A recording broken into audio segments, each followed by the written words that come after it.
Sa patuloy na pagpapalakas ng ugnayan ng kapulisan sa mamamayan, nagsanib puwersa ang revitalized police sa barangay at mga barangay officials upang magsagawa ng bayanihan para sa ikauunlad ng Barangay Hungduan, Ifugao. Ang magandang balitang yan ay ihahatid ni Patrolwoman Jezebel Moyaw.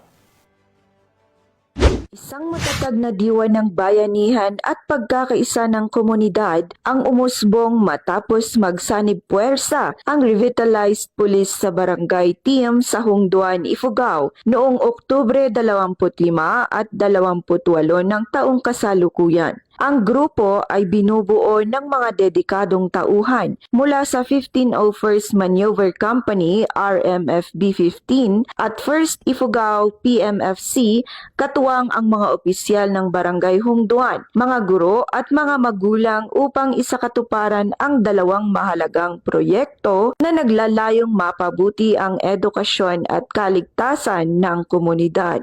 Magkatuwang na nagsagawa ng clearing operation ang RPSB team at mga miyembro ng komunidad upang alisin ang mga naipong lupang gumuho sa likurang bahagi ng Baang Elementary School na humaharang sa natural na agos ng tubig mula sa sapa at nagdudulot ng madalas na pagbaha sa paaralan.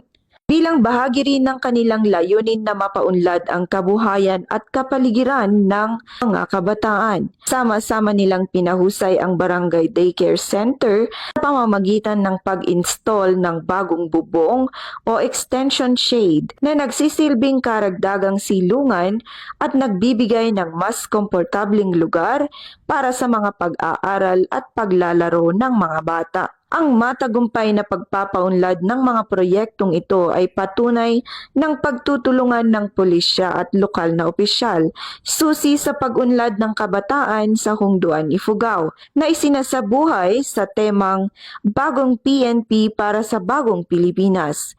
Serbisyong mabilis, tapat at nararamdaman. Mula dito sa home of the most disciplined cops, ako ang inyong PNN correspondent, Patrolwoman Jezebel Moyaw. Alagad ng batas, tagataguyod ng balitang pulis.